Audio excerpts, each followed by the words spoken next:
हुआ है। कैसा महसूस, अच्छा हुआ? तो क्या प्लान क्या है आज का सर?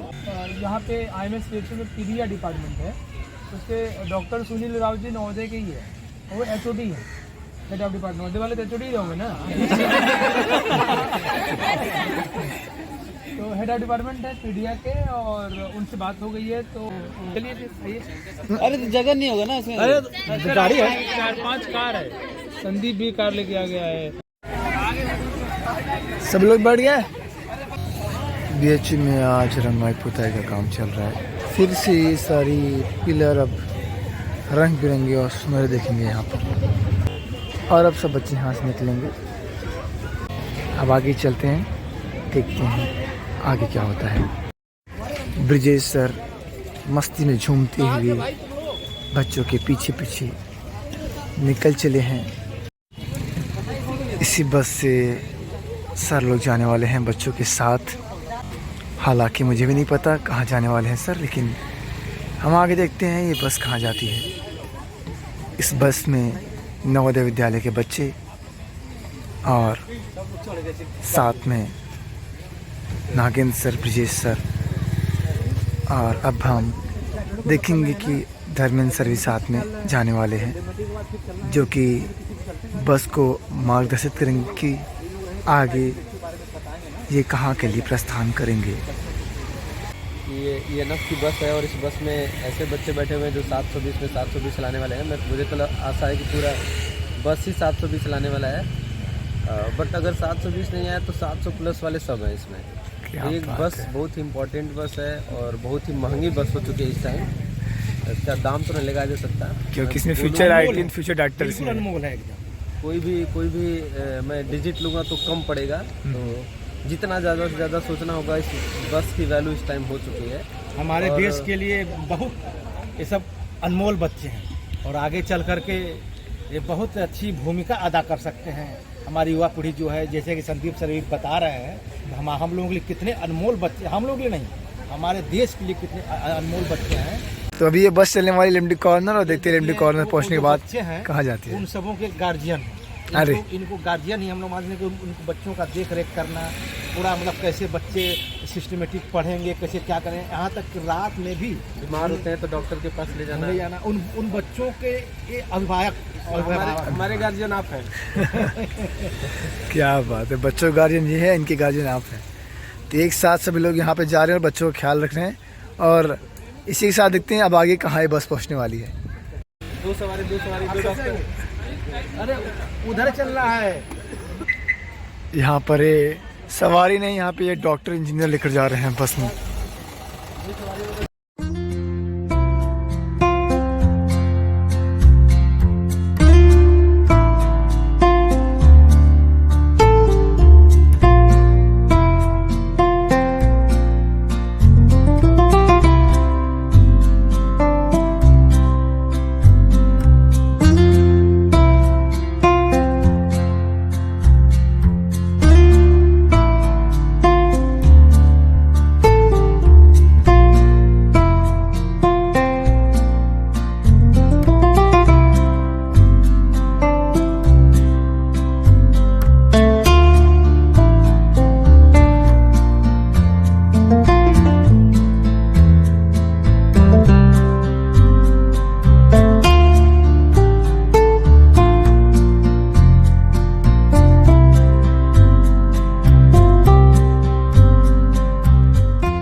डॉक्टर सुनील कुमार राव भैया, प्लीज तालियां बजाइए।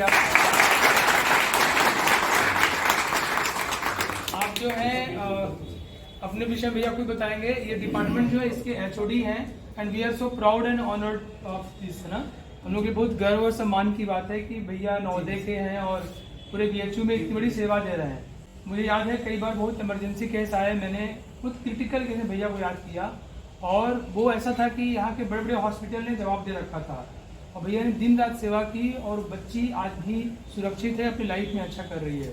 सो भैया इस तरह से हैं और दिन रात वर्कआउट करते हैं। हमें बहुत ही खुशी है, गर्व है। और ये भैया नवोदय बनारस के बच्चे हैं, बायो में 12th क्लास में हैं, इस बार नीट की परीक्षा देंगे, और ये बच्चे कड़ी मेहनत करके नीट की तैयारी कर रहे हैं। हम लोग एक ट्रस्ट मेरा ये एक्स नवोदय फाउंडेशन, उसके माध्यम से इन बच्चों को नीट की तैयारी करा रहे हैं। और पिछले वर्ष वहाँ 30 में से 22 बच्चों को कॉलेज मिला, ये अपने आप में रिकॉर्ड है।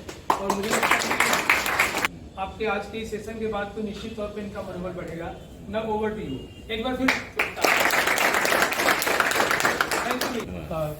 एक्स नवोदय फाउंडेशन और नवोदय मिर्जापुर का स्टूडेंट प्लीज आप डॉक्टर अरुण तिवारी और एक्स नवोदय फाउंडेशन ट्रस्टी हूँ। बायोलॉजी बच्चों को मेरा सब्जेक्ट। जी thank you. Ex Navodaya foundation का ट्रस्टी हूँ मैं और फिजिक्स पढ़ाता हूँ। फिजिक्स पढ़ाते हैं। संदीप एक्स नवोदय फाउंडेशन में पढ़ाता हूँ मैं फिजिक्स।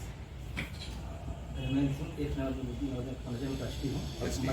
जी आप Good morning, sir. Myself R.S. Gupta, CGT English. I am a teacher in Navodaya Vidyalaya, Varanasi. Varanasi teacher है आप। मैं एक्स नवोदय फाउंडेशन का एक मासिक आप कैमरामैन क्या ये भी जरूरी है। चलिए मैं की बैच में JNV अमरकंटक पहले शेड्यूल MP में था, अब अनूपपुर MP में है, डिस्ट्रिक्ट चेंज हो गया है।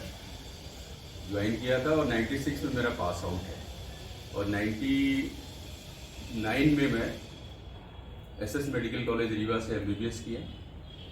फिर 2005 में MBBS कंप्लीट हुआ।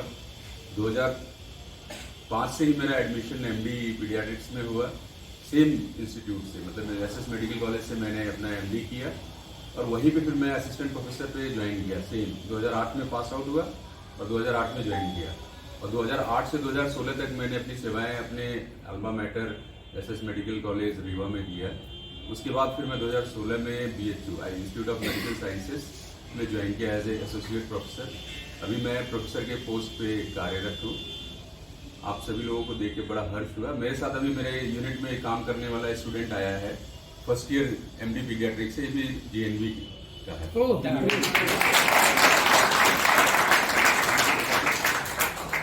Myself, Dr. N. Kumar Chaurasia. I am joined Navodaya in 2009 and I passed out from JNV Katni in 2016. Then I moved to Kota for studies for NEET coaching. And then in 2018 I joined IMS BHU for my MBBS. So I have completed my MBBS from this institute. Then in 2024 I passed out from here. And then in the same year, I joined as an MD Pediatrics CR1 in IMS BHU Pediatric Department.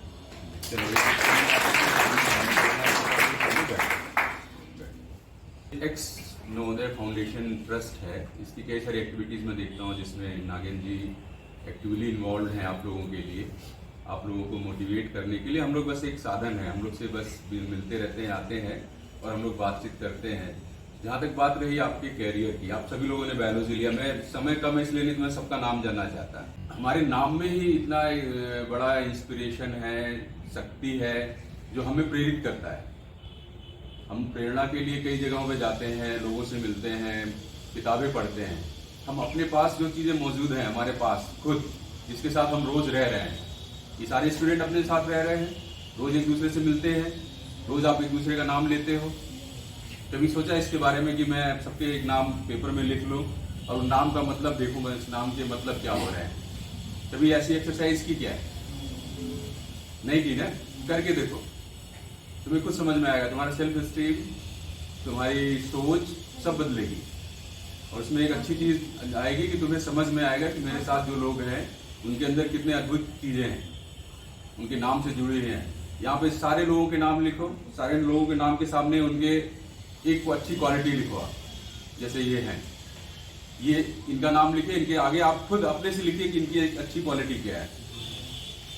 किसी को दिखाइए मत, ये अपने अंदर की चीज में बता रहा हूँ। आप उसका नाम लिखिए, उसकी एक अच्छी क्वालिटी लिखिए और एक उसमें एक उसकी अच्छा अवगुण लिखिए, दोष लिखिए, क्या दोष है उसके अंदर।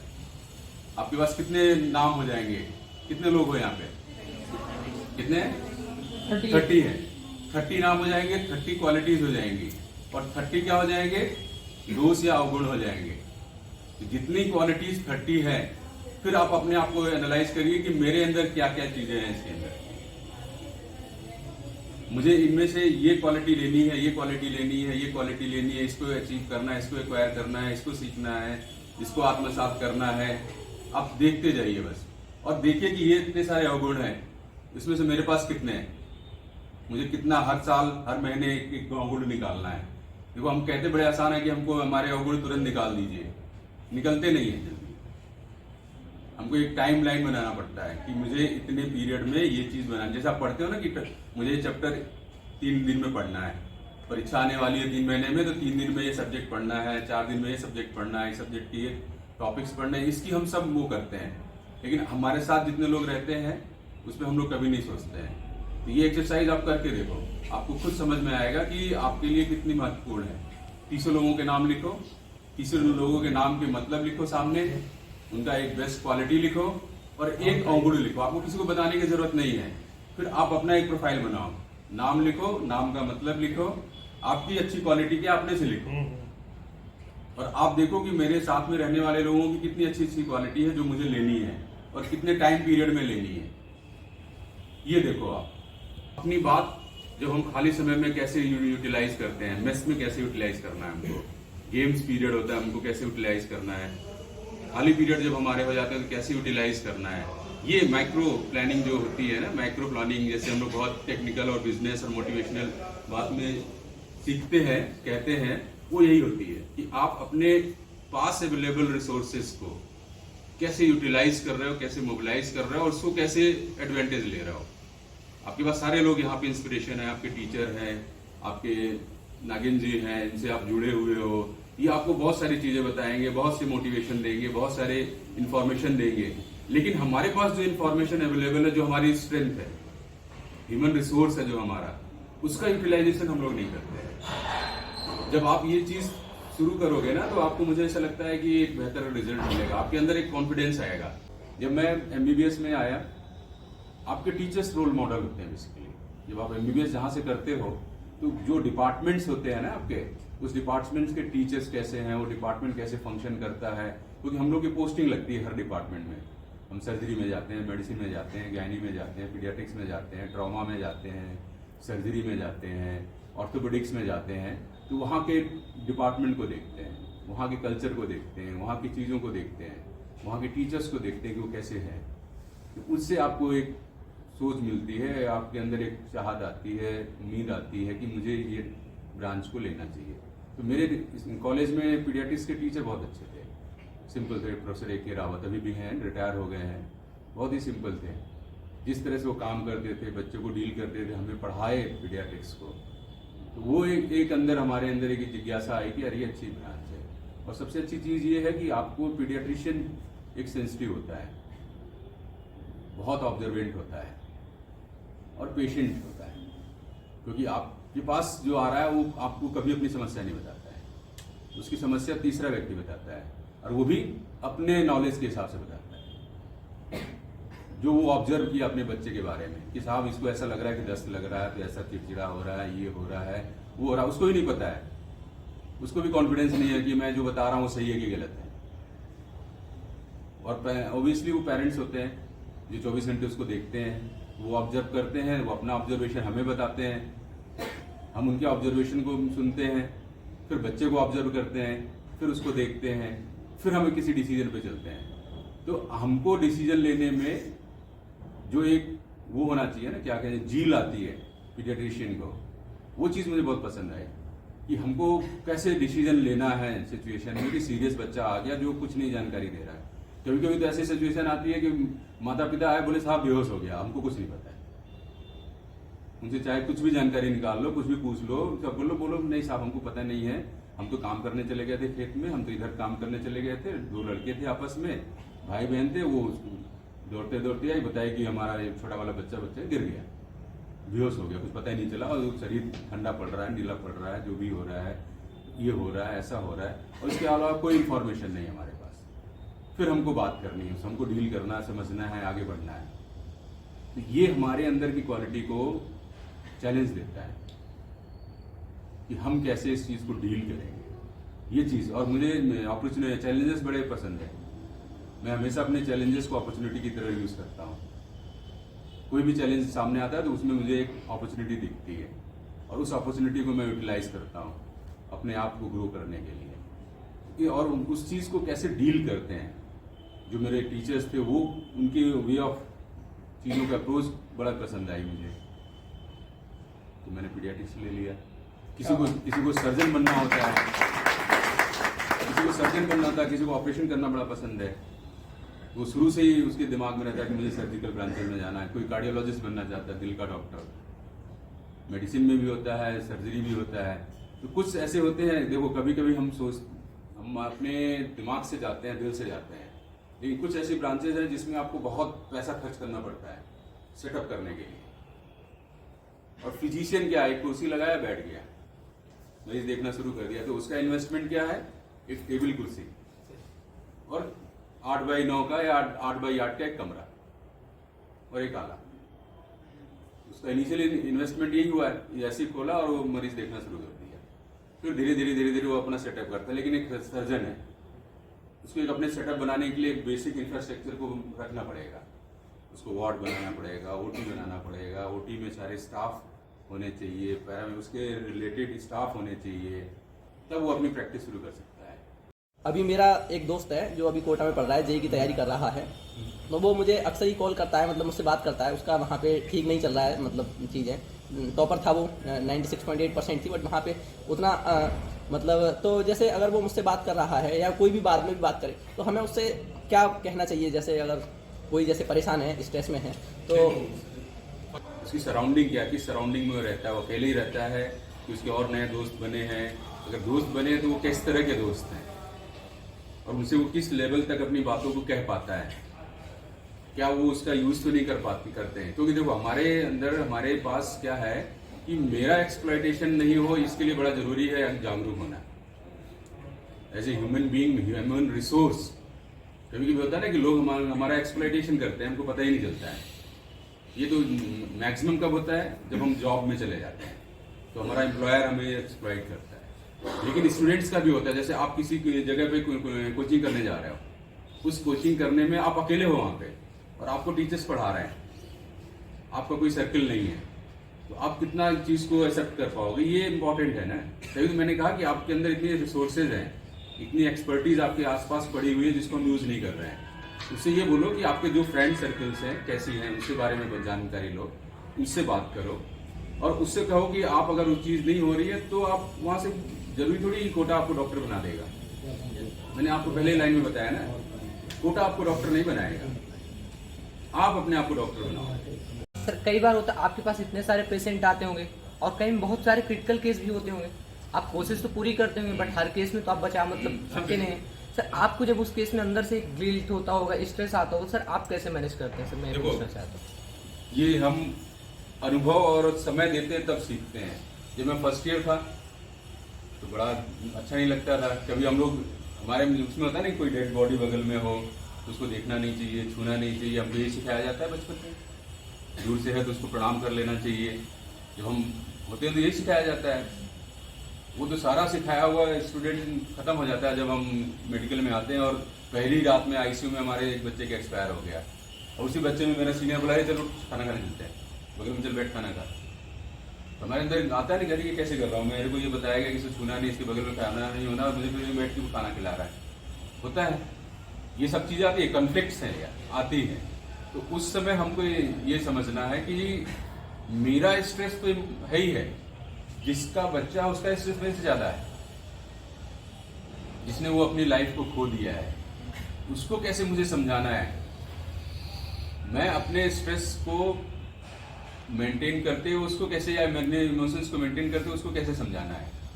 हमको भी गिल्ट फील होता है, कभी कभी होता है कि काश ये बच्चा तो उस दिन समय पहले आ जाता है हमारे पास। तो हम बीइंग गवर्नमेंट मेडिकल कॉलेज, हमारे पास सारे रेफरल आते हैं टर्सरी सेंटर में और वो referral at the verge of death आते हैं, मतलब नियरली डेथ आते हैं और उसमें से हम 50% बचा पाते हैं, 50% भी नहीं बचा पाते हैं। 100 बच्चे अगर आ रहे हैं तो 100 में 50 ही बचते हैं, 50 नहीं बचते हैं। तो इस चीज़ को हमको रियलाइज करने के लिए समय लगा। हमको लगता है कि क्यों नहीं हम बचा पा रहे हैं, हमें भी फ्रस्ट्रेशन होता था कि हम इसको क्यों नहीं कर पाए। लेकिन वो चीज़ हमें समय के हिसाब से समझ में आई, उस समय नहीं समझ में आई, समय के हिसाब से समझ में आया कि नहीं, जिस कंडीशन में, जिस अवस्था में वो हमारे पास आ रहा है, उसका किसी भी सेंटर में जो लाइफ का रेट है ना वो 50% ही है। चाहे कितने भी बड़े इंस्टीट्यूट में हो, कहीं भी हो, फॉरेन में हो, उसका एक्सपेक्ट मतलब इम्प्रूवमेंट रेट ही 50% है। कोई वेस्ट है उसका 70% है, 60% है, जहाँ पे बिल्कुल हर एक चीज़ प्रोटोकॉल के साथ जा रही है। इस कमरे में डस्ट नहीं होगी, बिल्कुल ईटीओ से स्टेरलाइज होता रहेगा, उसका वहाँ पे छुएगा नहीं, इक्विपमेंट्स हाई क्वालिटी के होंगे, वहाँ का हाईएस्ट रेट होगा वो 60-70% होगा। लेकिन आमतौर की जगहों को 40 to 50%। तो ये चीज़ हमको रियलाइज कब हुई, जब हमारा एक्सपीरियंस बढ़ता चला गया, तब हमारे अंदर स्ट्रेस और इमोशन को मैनेज करने की कैपेबिलिटी आई। पहले हम लोग को भी स्ट्रेस होता था, बिल्कुल सही बात है, और उस चीज़ को हम फ्रस्ट्रेशन में निकाल लेते थे कि अभी अपने जूनियर को डांट दिया, हमारा जूनियर हमारे साथ काम कर रहा है तो हमारा वो फ्रस्ट्रेशन किस पे निकलेगा, जूनियर पे निकलेगा। उसको डांट दिया कि तूने मेरे को समय टाइम पे क्यों नहीं बताया, मैं सो रहा था तो क्या हुआ, तुझे जाके जगह देना चाहिए था, ये है वो है। उस पॉइंट ऑफ टाइम पे उसको हमने डांट दिया, अपना फ्रस्ट्रेशन उसके ऊपर डाल दिया। कि होता है, रूटीन है।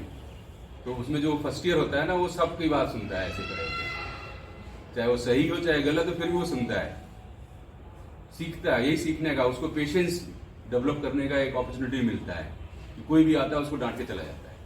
अभी जैसे फर्स्ट ईयर है तो इसको कोई भी आएगा डांट के चला जाएगा। तो अभी इसको सीखना है कि वो उसको कैसे पेशेंस लाना अपने अंदर, कि भाई कोई डांट रहा है, ठीक है डांट लिया, चला गया, फिर आएगा तो समझाएगा भी, सिखाएगा भी मुझे कि तुझे ऐसा करना चाहिए, ये करना चाहिए। तो जब तक आप जो चीज़ प्राप्त करने के लिए बहुत सारी चीज़ें सहनी पड़ती है। Okay, thank you. Thank you. मैं स्कूल विजिट करूँगा। हाँ, मैं लेके आऊँगा, बोल दिया आपने तो मैं लेके आऊँगा। आप लोग का अच्छा सहयोग रहा है। ब्रिजेश ये भी हम लोग नहीं जानते हैं, सोशल मीडिया की एक्टिविटी में देखता रहता हूँ। And I will say you all of the students best of luck, and you do your hard work to reach to the same or the above to your seniors where they have reached. Thank you very much. आप लोग यहाँ पता नहीं अब कैसा, अब तो phone सही हो जाता है, तो वो मेरे पास रहता था। आप सोचिए, I was the photographer for my Navodaya, तो कोई भी फंक्शन होता था तो मुझे बुलाया जाता था। तो उसका ये इम्पैक्ट है कि आज भी मेरे से अच्छी फोटोज कोई नहीं ले पाता है।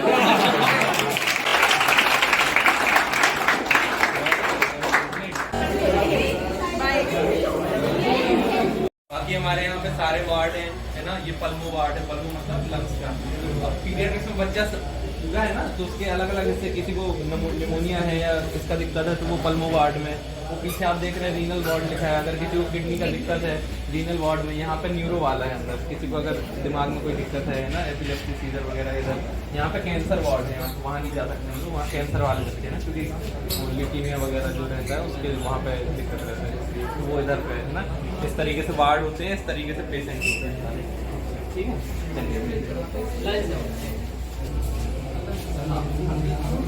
बाय। बच्चा लोग आप लोग थक गए होंगे। खुद को बेहतर बनाना है। खुद को कैसे बेहतर बनाएंगे आप? जब आप अपनी कमियां जानते रहेंगे, मैं यहाँ पे गलत हूँ, मैं यहाँ पे मेरी कमी है, यहाँ पे मैं वीक हूँ, और वो डे बाय डे होता है ना। आप आज जो है जितना जानते हैं, जितना नॉलेज है, कल की डेट में आपके पास उससे बेहतर होना चाहिए, तभी आप और बेहतर कर पाएंगे, और डे बाय डे बेहतर, और एक भी दिन गैप नहीं होना चाहिए। सुधार में जो इम्प्रूवमेंट है, सेल्फ इम्प्रूवमेंट है, उसमें बिना गैप के, क्योंकि टाइम लिमिटेड होता है आपके पास, है ना, और टफ होता है, एग्जाम टफ होता है, और आजकल तो बहुत ज़्यादा मार्क्स लोग ले आते हैं, तो उससे डरना नहीं है, आपके भी आएंगे, और मैं उम्मीद करता हूँ कि आप सारे लोग सेलेक्ट हो जाएं इसी साल, ठीक है। तो वो कब होगा? 2 महीने का टाइम है, कब? मार्च में होना होगा, मई में, फरवरी में बोर्ड है। तो आप बोर्ड की तैयारी पे फोकस करिए, साथ में एग्जाम के लिए, जो नीट का एग्जाम, उसके लिए फोकस करिए, है ना। बोर्ड भी उतना ही इम्पोर्टेंट है जितना नीट है। जब आप परेशानी में हो, कभी भी आपको लगे कि नहीं मेरे साथ कुछ दिन से अच्छा नहीं हो रहा है, तो आप जस्ट बैठ जाइए, सोचिए क्यों नहीं, और उस पर वर्क करना है ताकि वो प्रॉब्लम जाए। एग्जाम्पल सिंपल बता रहा हूँ कि शुरू में क्या हुआ कि खाना में मेस से आता था मेरा, ठीक, तो वो कभी ख़राब हो जाता था, जब मैं कोचिंग से आता था कभी ख़राब हो गया, कभी कैसे हो गया, लेट हो गया, है ना। तो